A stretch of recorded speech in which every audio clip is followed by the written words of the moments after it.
Do you feel drawn to learn more about witchcraft and the occult, but feel lost on where to start? Then welcome to Get In Loser, We're Doing Witchcraft, a podcast all about what it means to be a witch and where to get started on your journey.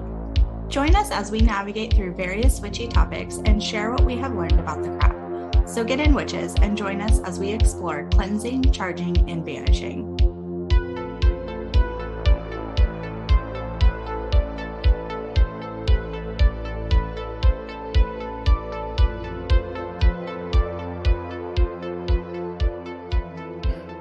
Hi, and welcome to Get In Loser, We're Doing Witchcraft. For today's episode, we are discussing cleansing, charging, and banishing. While these topics can be discussed at length in 3 different episodes, we decided to put them together because they are all related. Because of this, we broke today's episode down into 3 sections, and we're going to start by talking about cleansing. So what is cleansing? Cleansing is relieving an object of chaotic and mixed energies, often absorbed while in a store or surrounded and touched by other people. A form of cleansing could be using sea salt or spring water. These are good for immersing an object to clear out any extraneous energies and then toss out that water and salt into which the energies have been absorbed into. Cleansing is kind of your spiritual housekeeping. It's the act of cleansing your space physically and spiritually. And this helps to keep your space kind of high vibrational and gets rid of any of your stagnant energy. A basic cleansing schedule would be cleanse your person every couple of days, cleanse your space about 1 time a week, and then cleanse your altar space or just your whole house in general 1 time a month. Some other basic guidelines too for cleansing is you could cleanse at the beginning of a new year, when you're doing any sort of spring cleaning. So in bulk would be a great time to do this. You can cleanse to just anytime you feel any sort of negative energy in your space. And that could be after sickness, after an argument, or extreme emotional event or a loss. Anytime you're moving into a new space, these are all great times to cleanse your space, your home, and your person. I like that you brought up spring cleaning because this is something that non-witchy people do also too, right? Like spring comes around and they're like, oh, I need to spring clean. And they'll do stuff like the deep cleaning jobs that you don't do every day or every week. So they'll wipe their baseboards down or go through and declutter and get rid of clothes, those kinds of things. We try to do that on a schedule of spring and fall. We do spring cleaning, fall cleaning kind of thing. So I like that you brought that up. And then the after sickness or negative space, we do that. If that we all come in the house and be like, it kind of feels stagnant in here, and we'll just open all of our windows or doors or whatever. Or I do it a lot too when my husband travels a lot for work. So when he's gone, I'll take the time that week, since it's just me and I have a lot of downtime, to open up all my windows and doors and just kind of deep clean the house. And it's nice too for him. He comes to a nice clean house. Yeah. And I feel too, it just puts you in a different headspace too. Mm-hmm. Yeah. It's just amazing. Well, and that's we talked about it in the last episode in meditation. If you need a meditation space, make sure that space is decluttered, it's clean, make sure there's fresh airflow. So these kind of tie into that as well. It really does. Mm-hmm. So what are some types of cleansing that you can use for this? There is smoke cleansing, sound cleansing, where you use bells, energetic cleansing, where you use your own energy to clear your space. This one I don't know a whole lot about. I've never done it myself. It was noted that it's not for beginners, but it was something that I found, and I found interesting too. Just literal cleaning, scrub your baseboards, sweep and mop your floors.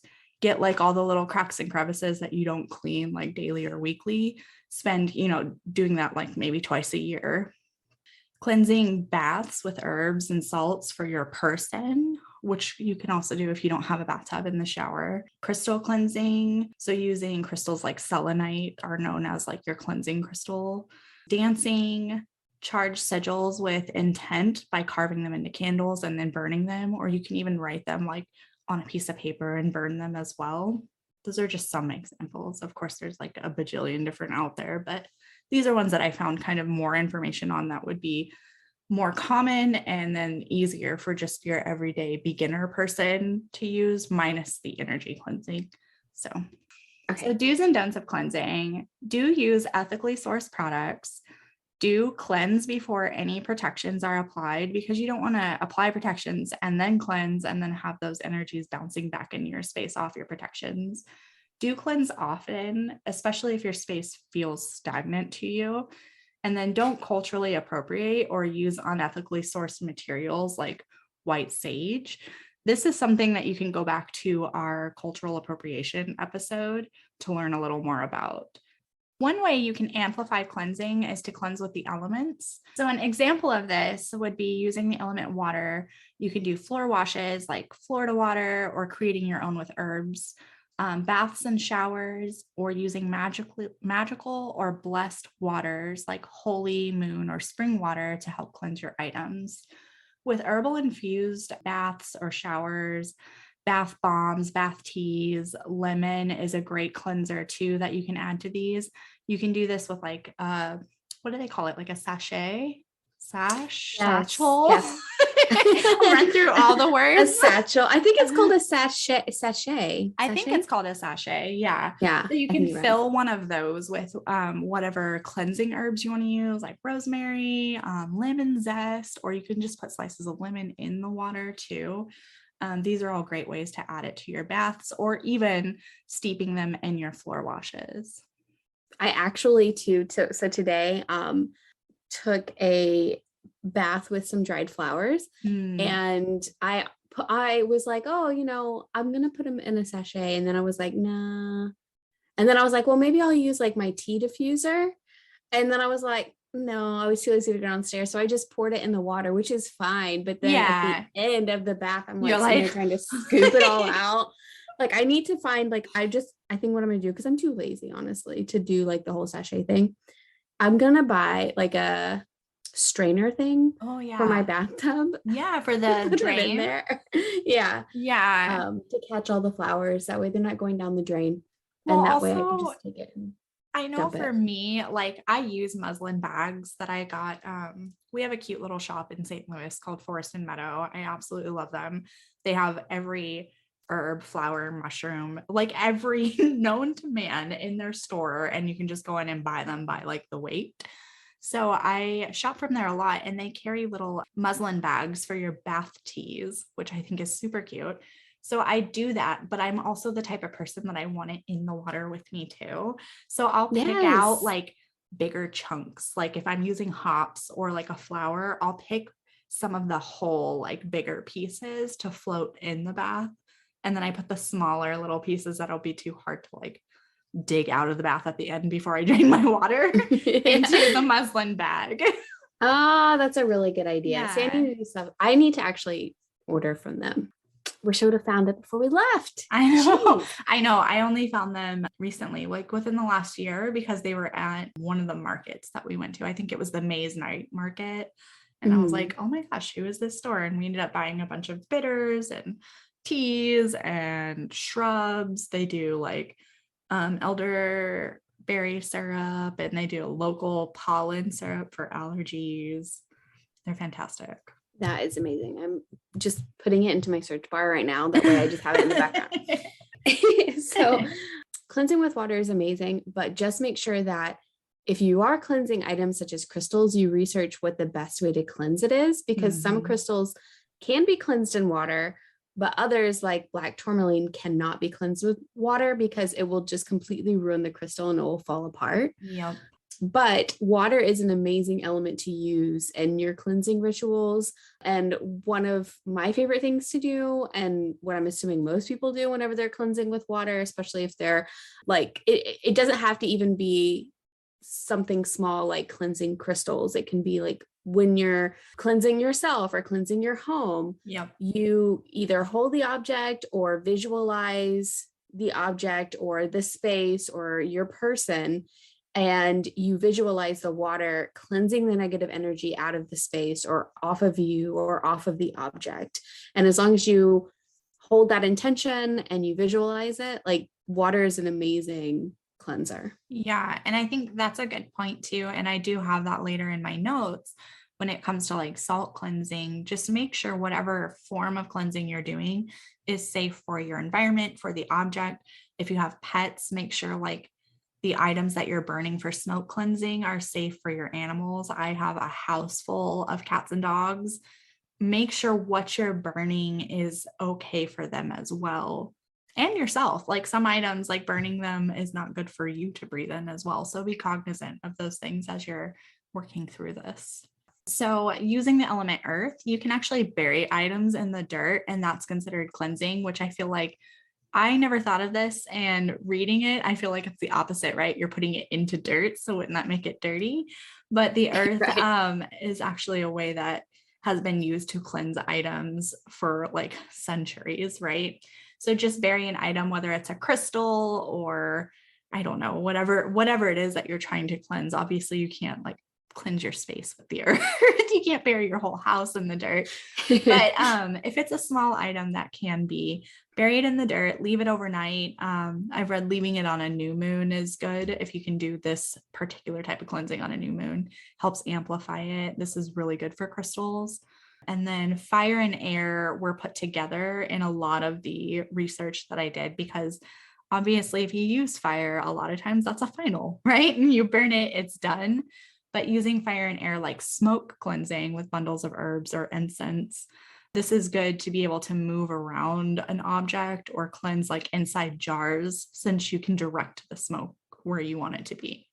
Yeah, this is my preferred method of cleansing because Same. it's so easy. Mm-hmm. It smells amazing. Yep. And it's super versatile. And the fact that you can see the smoke and like it helps with your visualization as well, because it's not just like you see the smoke permeating things, and it just helps me with my visualization. But yeah, I actually do a whole, every time I take a bath, which is multiple times a week, I'm bathtub obsessed, right?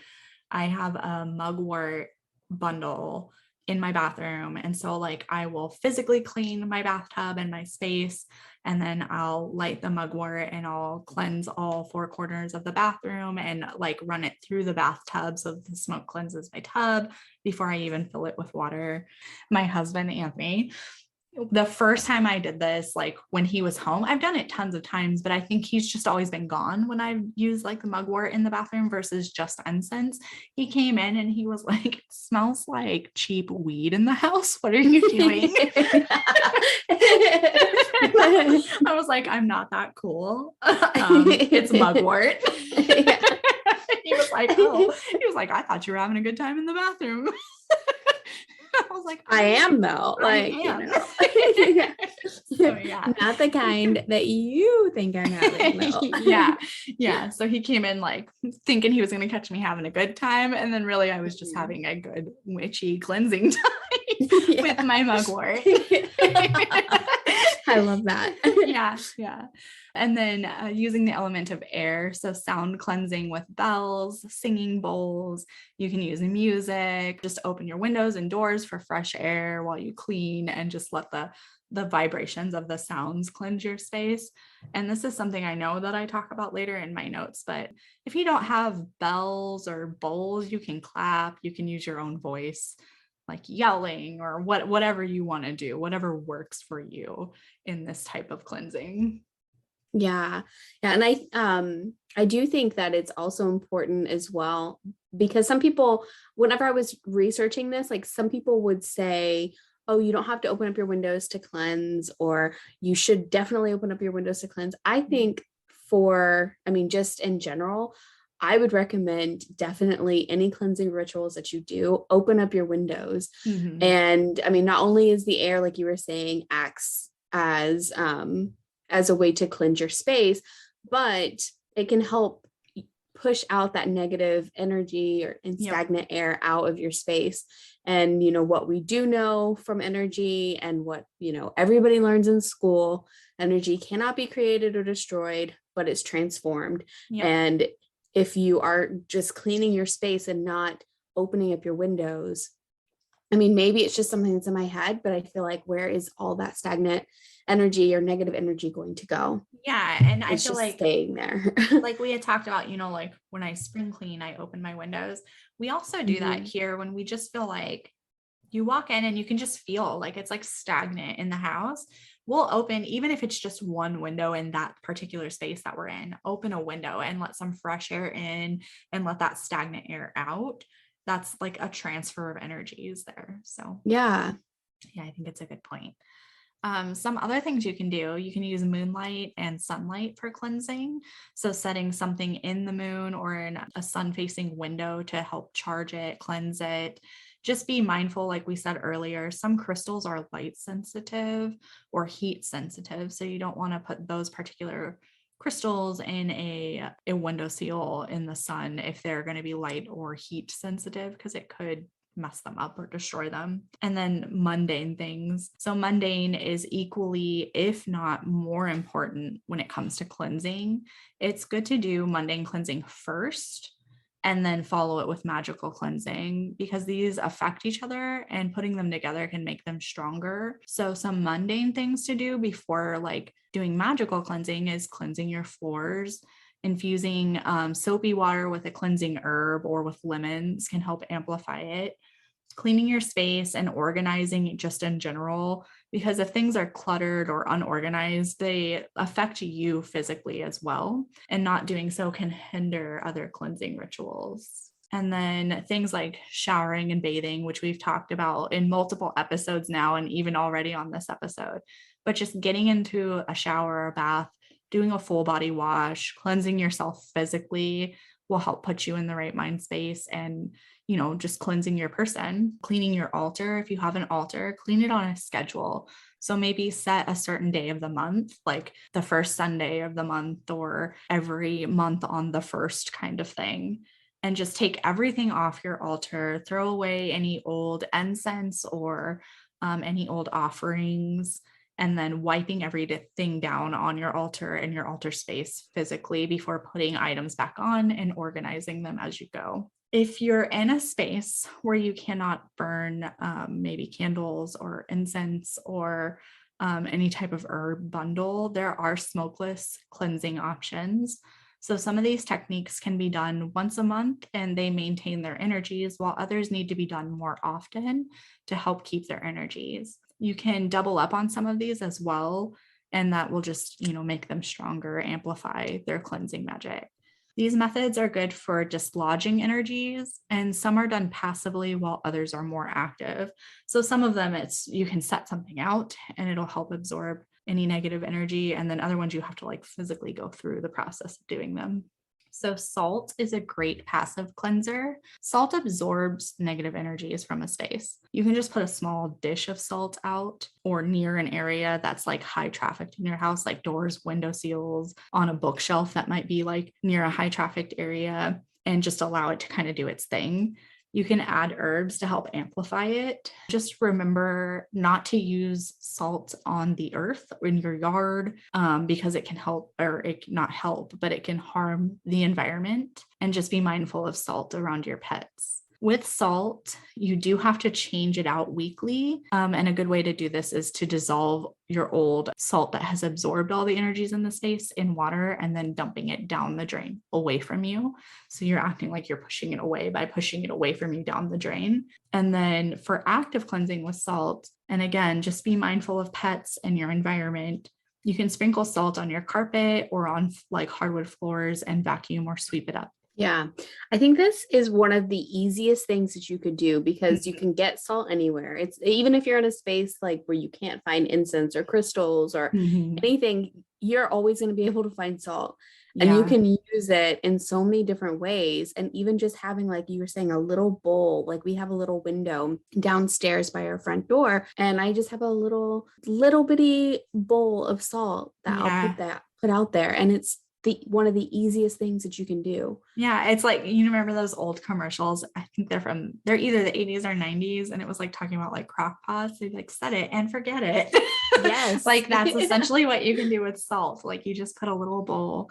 Personally, I have a reminder in my calendar that it reminds me on the first Friday of every month. I don't know why I picked that day. I just picked it like randomly. I was like, first Friday of the month. And I go around and salt the thresholds of my doors, because I have like, like a back door, a sliding door, you have like giant tracks. So I'll like vacuum out the old salt and dirt and whatever else has collected there for the month and put new salt in the tracks of the door. And then I do that on my front door too. In our threshold, we have like a little crevice. So I'll vacuum the old salt that's absorbed all the energies that have come through the house and then put new salt into that crevice.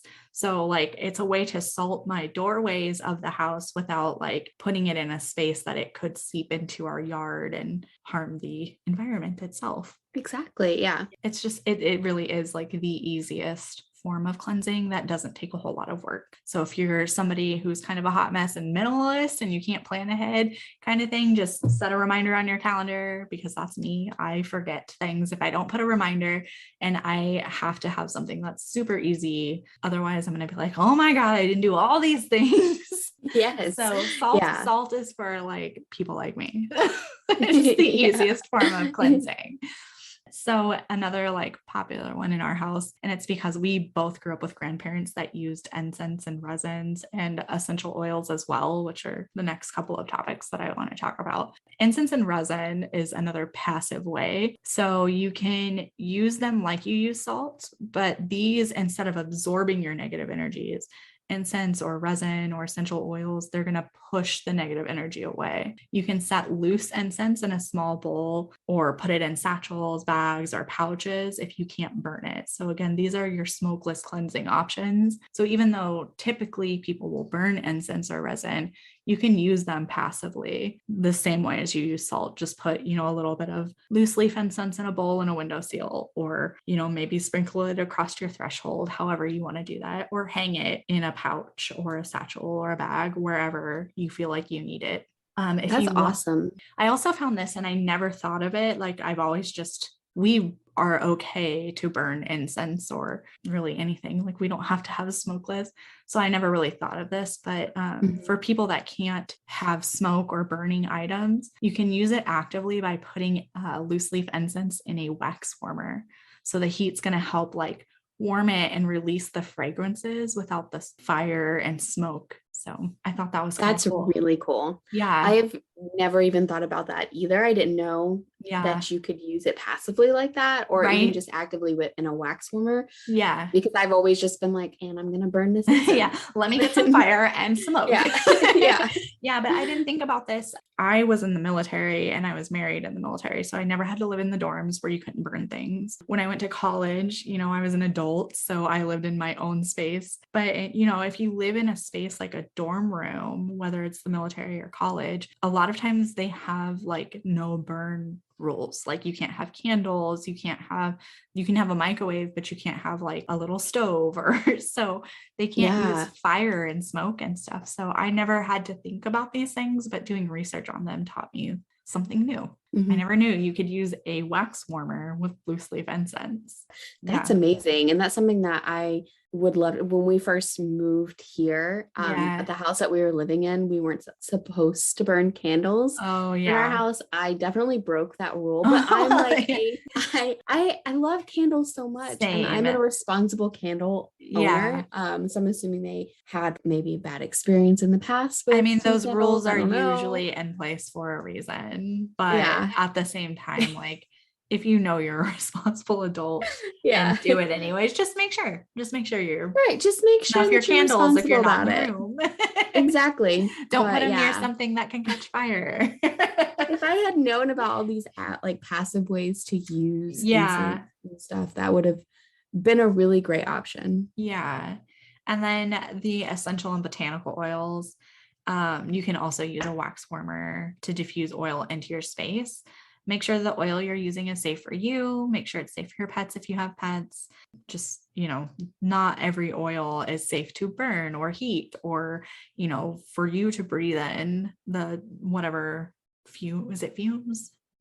Yeah. Yeah. Whatever they are. Whatever they are, whatever comes out of Whatever heating they and oil. release. Is Yeah. that fume? I don't know. Gas, but Fume, yeah. yeah. I think that's And right. then, so you can even get like a car oil diffuser. That's like a popular thing now. You can find them, Scentsy has them.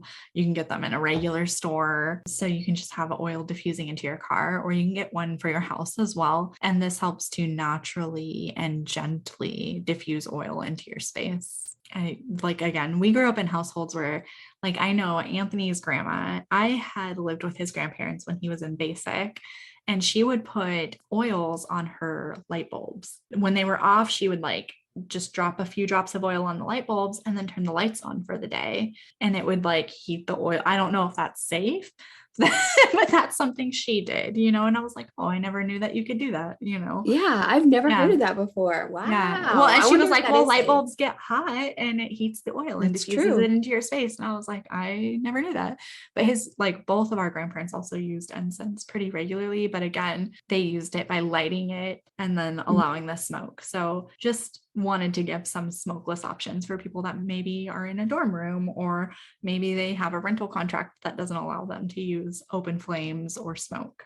Those are great options. Crystals are another good passive cleanser. We have several different crystals that we can go through here really quick, but basically you can just take these crystals, put them in liminal spaces to absorb the energy. You can put them over mirrors, door frames, or window seals. I do in both mine and Anthony's office. We have obsidian and selenite in our windows to help like cleanse the space and help with creativity. But you can also just wear them as jewelry, carry just a regular, I have several of them right here actually. Like keep them in your space. Yeah. With your crystals, you can make sure that you cleanse them at least once a month. And this can be done again with salt, with moonlight, with sunlight, with incense, etc. But just be aware of which crystals are sun, water, or heat sensitive to avoid ruining them. So some examples that we have are black tourmaline, smoky quartz, obsidian, amber, amethyst, and selenite. And I'm going to let Sam kind of take it away with the crystals because she's a little more versed in this one. But definitely by no means an expert. There's so much out there. Yeah, there really is. I mean, and I feel like you could study crystals your whole life and then still not know everything. Yeah. But so for black tourmaline, that's one that I have above our doorways for our front door and our back door. And it clears negative thought. It protects against the negative effects of cell phones and electromagnetic smog and any sort of ill wishing. If anyone is wishing harm on you or, wishing bad karma on you or whatever, it can help with that and protect you from it. It also soaks up negative energy. And as I said, it's a protection stone and a grounding stone, and you can carry it with you. I know that there are some people who will they'll put it in a necklace or they'll have it in a ring or something, or you can put it in your entryways, which is what I do. And then smoky quartz is another great one. It's a grounding crystal and it neutralizes negative vibrations. It can also help with healing as well. And one thing I didn't know about this, so I guess there's like a natural radiation to it, or it's radiated in some ways. And so it can help treat radiation related illnesses or reduce side effects of like chemotherapy. And it helps with pain. Yeah. Which is, I did not know about that until I was researching, and I was like, dang, I didn't realize that. Yeah, I've never heard that. That's so interesting. Yeah. And then for obsidian, it removes negative spiritual influences. It helps soak up environmental pollution. This stone is very powerful though, and it can be overwhelming for some people because they say that nothing can be hidden from obsidian. And it's a truth enhancer and it exposes flaws. So depending on what you're using the stone for, you could bite off a little bit more than what you were wanting. I've never heard that. And I literally just told you, like, we keep obsidian in our office windows to help like Yeah. kind of absorb that negativity. And we read that it like helps promote creativity. And Yeah. so yeah, that's funny. I did not know that. I didn't know that part either. I just knew about like negative energy and stuff, but Yeah. yeah, it's Yep. crazy. Huh. And then amber, while it's not a crystal, it's a tree resin. We still kind of call it a crystal, but it's a powerful grounding stone and it has powerful ties to the earth. And because of that, it's really good cleanser for both your body and your environment. Mm-hmm. Amethyst is a powerful protective stone. It blocks geopathic stress and negative environmental energies, and it's considered a healing stone and can help to prevent overindulgence, whether that be like any sort of bad habits or alcohol, any sort of substance use, which is really interesting. And I did not know that part. I've never heard that either. That's interesting. Yeah. And then for selenite, that can be used to create a protective grid around your house. And it creates a safe and quiet space separate from outside influences. So you can put this in all of the corners of your home to create that grid. When worn, it can prevent external influences to the mind. So you're less likely to be coerced into anything that you don't want to do or that you normally wouldn't agree to. Yeah. If you're wearing selenite, which is pretty interesting. That is interesting. I've never heard of that portion. I just knew selenite was a good like cleansing crystal. So another good smokeless cleansing option is sound cleansing. For passive sound cleansing, there's vibrational frequencies that you can play in your space that help dislodge energies. And you can go on YouTube and search these. There's copious amounts of videos for vibrational frequencies for cleansing. So literally just search that and you'll get like bajillions of videos. When using these to cleanse your space, make sure you're cleansing your space top to bottom and back and front. And this is really just a good pattern to use in any form of cleansing. So cleanse your space from the back to the front and from the top to the bottom, especially if you have like a 2-story house. Go upstairs first, cleanse it from the back to the front, and then move down. If you want to do this actively, you can use bells, which we talked about before. Again, ringing bells from the top to the bottom of the space and then back to the front. Make sure you're ringing in all corners to help cleanse and push the energy out. And this can also be done by clapping loudly, using singing bowls, or just using your own voice in certain pitches. So you can do washing, so using sacred waters like holy spring or moon water, and cleaning products, and then adding herbs to help cleanse both physically and spiritually.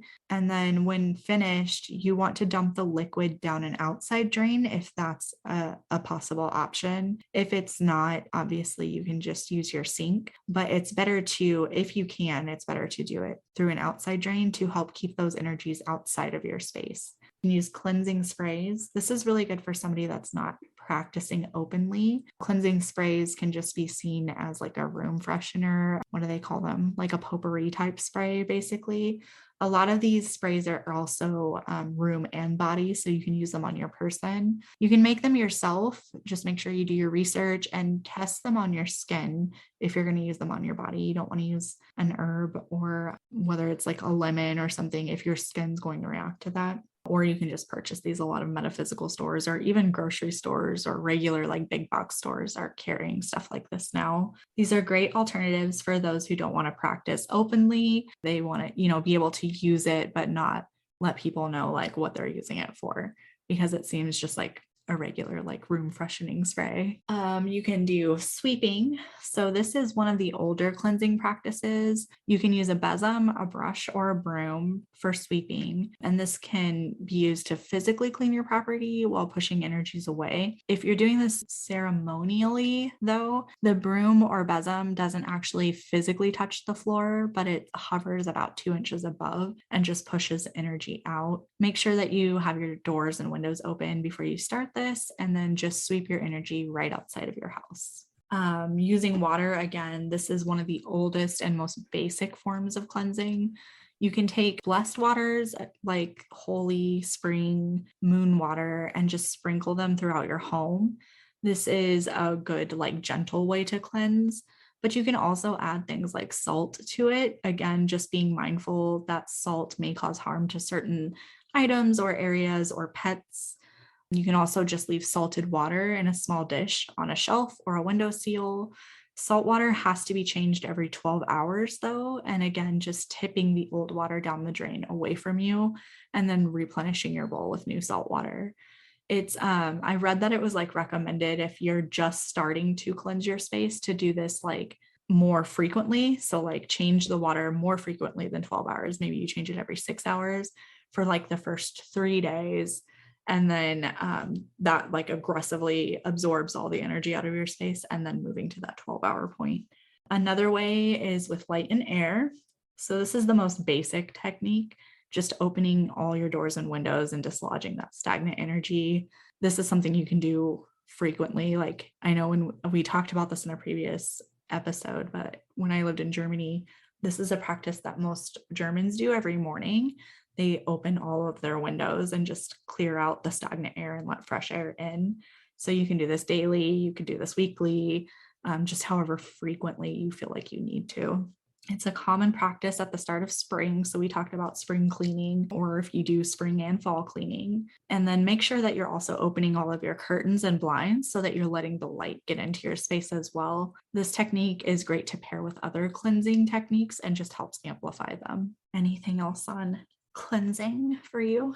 Not really. Well, I think too, just even with like opening your curtains and blinds, like especially, you had mentioned about doing mundane practices, mundane cleaning in conjunction with some of these ritualistic type practices. And it's so amazing. Like anytime that I am cleaning a space, I will immediately like open up the windows, open up the blinds, and it just helps so much. Yeah. I feel like it puts me in a better mood too, like opening and letting all the light in and just the fresh air. It just makes you feel better too.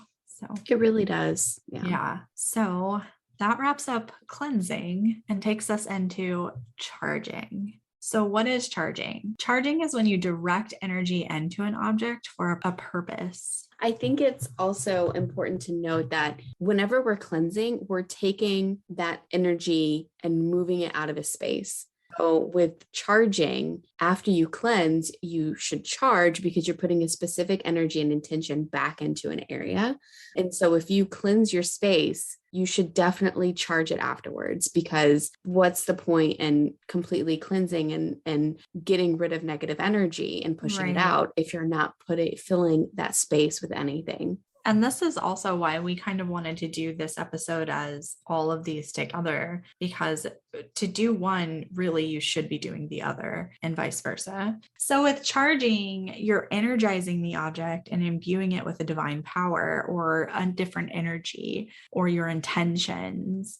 So you're empowering, you're programming, and you're enhancing the object. Charging is how you introduce beneficial energy with the intentions that help align with what you want. So you're giving your object purpose. So an example of this could be rose quartz is associated with love. So you could assign a rose quartz stone of yours a task of attracting friendship or enhancing romance, cultivating lust even, or building family relationships, understanding and grieving the loss of a loved one. These are all things like if you just hold it and just put your intention and your energy into it. Yeah, and quartz itself too is also a great stone to empower other stones and tools. So you can enhance whatever power or energy you're putting into a crystal or whatever intention you're trying to manifest by using it in your charging or cleansing rituals. Yeah. So some commonly charged objects could be stones, herbs, tools, beauty products, dishes, soil, kitchen tools for cooking, bottles and jars, sachets, pens, amulets, charms, talismans, candles, water, seeds, oil, your cauldron, like literally anything that you're using for your craft or just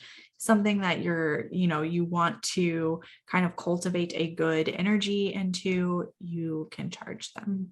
Yeah, and this reminds me, I saw on TikTok a few weeks ago. I'll Mhm. have to find the video again because I thought it was so cool and it looked really neat too. This woman, she's an artist. And so what she did was she had like a jar. She cleansed the jar with incense, I believe, and then she filled it up with like salt and different herbs and whatnot. And that way she can, when she's done using her pens and pencils, whatever she's using, she puts them in there to like charge the items. And I'm Yeah. like, oh my gosh, that's really cool. Because she Did had set you like an intention. did you send that to me? Either you sent it or I Mhm. just watched it, but I do know what you're talking about. I saw the video too. Yeah. Yeah, it's pretty interesting. Yeah. But another cool thing too, and I'm not even sure if we mentioned this last week or whenever we talked about, not last week, the week before when we were talking about mundane magic. Oh yeah, But you can charge your makeup for like if you want to do glamour magic, you can put yeah. new makeup brushes in the windowsill to charge them before you use them. Mhm. And so just literally, like you were saying, you can charge anything. And I feel then I like will. we didn't say that, but we did talk about how Mhm. you can use like your foundation or powder or whatever to do like sigils for glamour magic. But Oh, yes. But yeah, yeah, you can yeah, definitely charge your makeup before you do your glamour magic. And this is yeah, another way to incorporate glamour magic into your everyday practices. And then obviously, too, like with anything, make sure you're setting an intention. So if you're putting your makeup or your makeup brushes in your windowsill on a full moon or whatnot, have that intention of whatever that intention is for you. yeah. Set it out there. Don't just put it in the windowsill and think like, okay, well, my job's done. I'm So done. yeah, definitely set an intention. For sure. Also, to further go into water, I think that creating moon water is such an amazing thing. And Yeah. I know people talk about it a lot, but every time I've mentioned like moon water, or here recently when I've talked to people about moon water, they have heard about moon water, but they didn't really know what to use it for or Right. why we should be using it or anything. So creating moon water is basically just putting water in a container and like a mason jar. I've heard people using like old gin bottles and stuff, which is Because they're really cool. pretty. They're They pretty. are so pretty. Yeah. I'm a gin drinker and I can tell you 95% of the time I buy the gin because of the bottle. Yes, Jen same. has I the most love it. pretty bottles. They really do. But you can obviously clean out your gin bottles, fill them up with water, and just put them outside on a full moon. You can Yep. even do it on a new moon, or really, I mean, there's so many different times. You could do it literally anytime. It just Yeah. depends on what intention, what you're trying to manifest. But using that water, you can water your plants, use the water in spell work. So you can use it to charge your house or cleanse your house or cleanse the items in your house. You can drink it. And then also, obviously, like if you're putting the water out there, like I mentioned with the makeup and the makeup brushes, it's better if you set an intention. I mean, just stand outside with it and set an intention, and you can even write it down and just read it. I mean, it doesn't matter. Or as you're like filling the bottle, like put Mhm. that intention into it as you're filling it up, as you're, corking your bottle and taking it outside. Exactly. Yeah. For whenever you are creating moon water, if you follow the moon cycles and the pagan wheel of the year, this can be an awesome way to amplify your intentions because you can align with like the pagan wheel of the year or the moon cycles with what you're wanting to accomplish. Yeah. So, for instance, the new moon that we just recently had, and I know this episode's not going to be released until like when is this episode being released in I like don't May or even something? know. But we're recording this in March, and so we just oh no, it's being released in April. That's right, I looked that up. Yeah. So anyway, like so for example, whenever this episode is released, soon after we'll have the full moon on April 16th, and it is the pink moon in Libra. And so for this full moon, it's related back to rebirth and release. It ties in with Ostara. It's right around the spring equinox. And so for this full moon, if you're wanting to release things that are no longer serving you, this is a perfect time to do that. Yeah. I like that you brought up like watering your plants or, like using it in whatever, because this is something that, like I didn't even know that things that I was doing growing up or things that I still did as an adult were pagan, because my mom was trying to raise us Pentecostal. I spent a lot of time with my grandparents, and my grandparents, I told you about how we would fill up jugs and put them out under the moon to charge under the moonlight to water the plants so they would grow, and we would get more tomatoes on the tomato plants. And so I like that you brought that up, because that is something that like I did without realizing that, oh, this is actually a pagan practice or a witchy practice that I did with my grandparents growing up, but my grandparents weren't open about those things because my mom was Christian and was trying to raise us in a Pentecostal church. So I did them without knowing. Yeah. That's amazing. Yeah. Okay. So here are some steps to charging an object. So, we've talked about cleansing it. You get your item, you cleanse it, and then you are ready to charge it. So you want to choose your object, obviously. This could be a piece of jewelry that you wear, tools that you use in your craft. Maybe it's a special mug that you use every morning to drink your tea or your coffee, or even just a glass of water, some writing tools that you journal with, literally any object that's going to aid you in your desired outcome. Once you've chosen it, you need to choose a method. So are you going to charge it in the moonlight or the sunlight? With crystals, making sure that your crystals have been cleansed first? Are you going to visualize? You have a bajillion options, and we've discussed a lot of them, and we're still going to be discussing more. So going through like picking your object, picking your method. Yeah. A great example of charging an object, and a super easy way to do it with using your own energy, is for tarot cards. You can charge your deck by putting it under your pillow as you sleep, and it imbues your energy into the deck. And then also, I know we've mentioned singing bowls for cleansing. You can also use singing bowls to charge your home. For singing bowls, the goal is to achieve a perfect balance of yin and yang energies.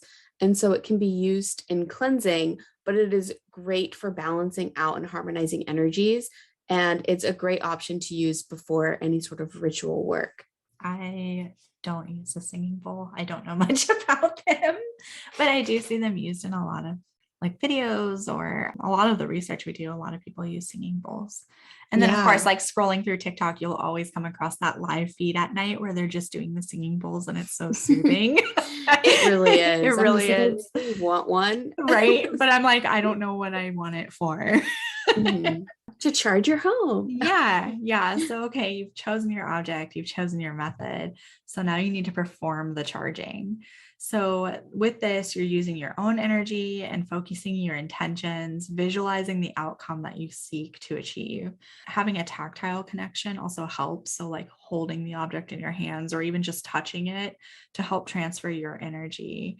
And then, as we've said before, speaking your intention out loud also gives it power. So actually physically saying out loud where, you can hear it, everyone else can hear it, is going to help strengthen it. Yeah.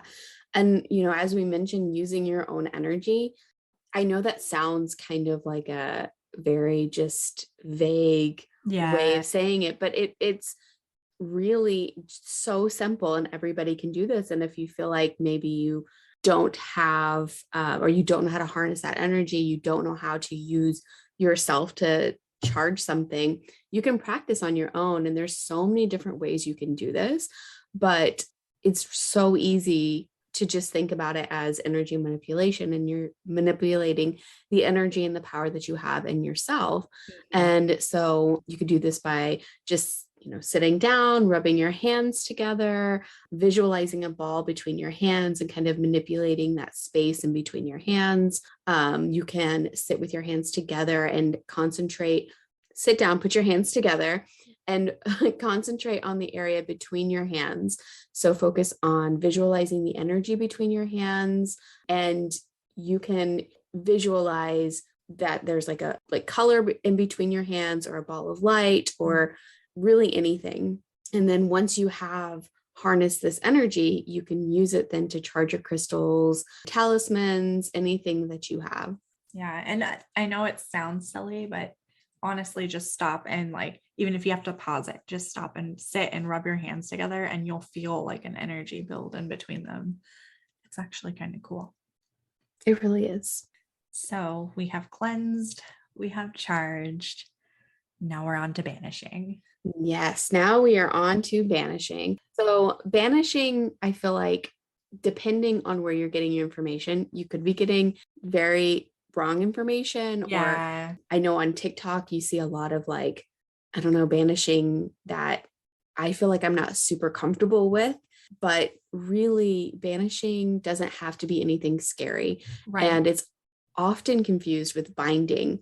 So binding attaches something or somebody to you, while banishing removes something or someone from your presence. Banishing spells should be tied in with the waning moon. So basically, after a full moon, whenever the moon is getting smaller in size and it's decreasing, this is when you'll want to do a banishing spell or a banishing practice or banishing ritual, I should say, because the hope is that as the moon diminishes, so will the unwanted presence. So banishing magic is a type of magic that casts away something present and undesired. So you're repelling or exorcising magic. It's good for clearing negative energies and entities, or when something attaches itself to you and when something gets through your protective wards. Some banishing herbs are cinnamon, rosemary, bay leaves, cedar, frankincense, coffee. Is it anise or anise? Anise. Anise. Yeah, okay. anise. So I always thought it was anise. And then I watched a video the other day and she called it anise. And I was like, have I been saying it wrong? I've always called it star anise. Maybe we're both saying it wrong. Maybe. And we just don't know. Maybe. Someone's gonna I'm gonna go with anise. If it's wrong, sounds we're better. sorry. Yeah, it does. Yeah. It sounds a lot better than anise. Yeah. Cloves are another one. And then garlic. These help repel negativity. Yeah. And then also too, cayenne pepper, mint, and peppercorns are also a lot of very popular herbs that you can use in banishing. And really, just as we've said so many times, it's all about your intention and your visualization, because some of these herbs can be used in other practices, like for protection or in other ways as well. And it's really just about what you're using them for, how you're using them. And as you can see, like, setting that intention. And then also a lot of these herbs you can find just in anybody's spice cabinet. So they're very easy to find. They're very accessible at a grocery store. You don't have to have like a specialty herb shop or a witchy shop or whatever. They're easy to get your hands on. A lot of these can be used as incense, just that loose leaf. So your dried herbs, just putting them in a satchel that can be hung somewhere or carried with you. You can add them to your bath, or again, just burn them as an incense. A good clue is to think of herbs that are strong smelling or strong tasting herbs. These are oftentimes herbs that are good for banishing. So again, like that cayenne or mint or peppercorn, cinnamon, cloves, those all have very like strong smells to them or strong tastes. Yeah. And then another cool thing that you can do with some of these herbs is you can make a banishing oil. And there are so many different recipes online for banishing oils. One that I found that I really liked is from the local Hearth Witch on TikTok. And what she does is she uses oil, lemon peel to remove negative energy, chili pepper, garlic to dispel negative energy, cinnamon to protect from negative energy, cayenne pepper to banish unwanted energy, rosemary to remove negative energy. And what she does is she mixes them all together in a jar. She shakes it up really good. She leaves it for a week with the lid, just screwed on. She'll go back daily and shake it. And then with this oil, you can use it in many different things. But one of the most common things to do with this oil is you can take a candle, like if you practice candle magic, and you can carve like a sigil or a phrase or whatever into the candle. And the best candles for this are black or purple candles. And then once you've got your carved sigil on the candle, anoint the candle with oil, with your banishing oil. And you can even add some of those herbs on top of it too, like adding more cayenne pepper or cinnamon or whatever herbs that you wanted to use or that you've used in your banishing spell. And this can be a great way to incorporate that oil, but obviously don't use that oil in cooking because it's your banishing oil, not your cooking oil. Some banishing stones that you can use: black jasper, black tourmaline, quartz charged with intent, smoky quartz, and jet. These are all great for just general protection as well. And we've already kind of talked about them at length, so I wasn't going to go into any in depth, but those are just some examples of a few that you could use for banishing. Yeah. And so I just wanted to mention this because I thought it was crazy, but I have this book, and obviously all of our sources, as we've mentioned time and again, all of our sources are in our show notes, but in this book that I have, it's called 5,000 Spells. It's an amazing book. It's actually, it's called the Element Encyclopedia of 5,000 Spells is what it's called, but I just call it 5,000 Spells. Anyway, it's easy. So whenever I was doing more researching on banishing, because I'm not super versed in banishing, I have used banishing in my practice before, but not as often as I feel like I should. But one of the things she has in there is menstrual blood banishing. And I was like, what the heck? And so essentially what you could do if you feel so inclined is you could take your own menstrual blood, rub it on your doorknobs, and this allegedly repels anyone who touches your doorknobs while harboring evil intentions towards you. But I'm just going to say, if I went up to somebody's door and the doorknobs had what I assume blood on them, I wouldn't be knocking on that door. I think that would just repel me in general, whether I liked the person or not. And I gotta go. Thanks. Yeah. So that's wild. I will not be practicing that. And I was just like, what? But it's interesting. And if you do practice it, maybe you let us know like how you do that. That's interesting. Right. Like, do you wipe it off when you're done, or just leave it there? Like, do you do like a little is it a little yeah, or is it like a little one? Yeah, or is it just like a smear? Like, and then how are you collecting it? Like, are you collecting it like a menstrual cup? Like, I have so many questions. There are so many questions. That is wild. I have never heard of that. Yeah. And also too, like, I'm not going to yuck anybody's magical yum when it comes to spell work, but I did not know that was a thing. No, so me either. I need to know more about this. Yeah. I'm interested. I'm intrigued. Yeah.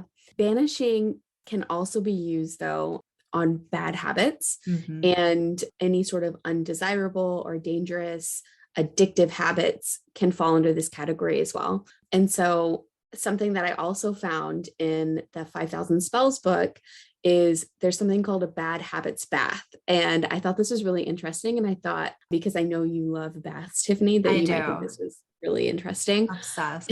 So essentially you'll fill a tub with warm water and add the essential oils of clary sage, frankincense, lavender, lemongrass, or Mei Chang, I guess is what it's also known as. I did not know that. I didn't either, and rosemary. And so while bathing, you inhale the fragrance while saying positive affirmations and visualizing yourself without that bad habit. And it's supposed to be a great way to banish it. Nice. Which is really cool. Yeah, that is really cool.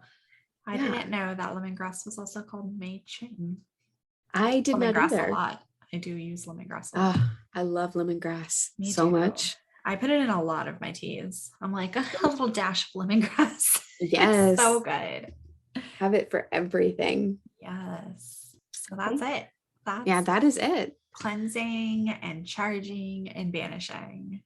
Yes. And if you use cleansing, charging, and banishing in ways that we didn't talk about on the show, we'd love to hear what you guys use in your everyday practice. Yeah, I feel like we said at the beginning, these could each be their own episode, but we did feel that it was important to put them together because you need to cleanse to charge, and then banishing also ties in with these. You know, sometimes you banish and then you cleanse and then you charge. So yeah, exactly. We wanted to put them together for that purpose.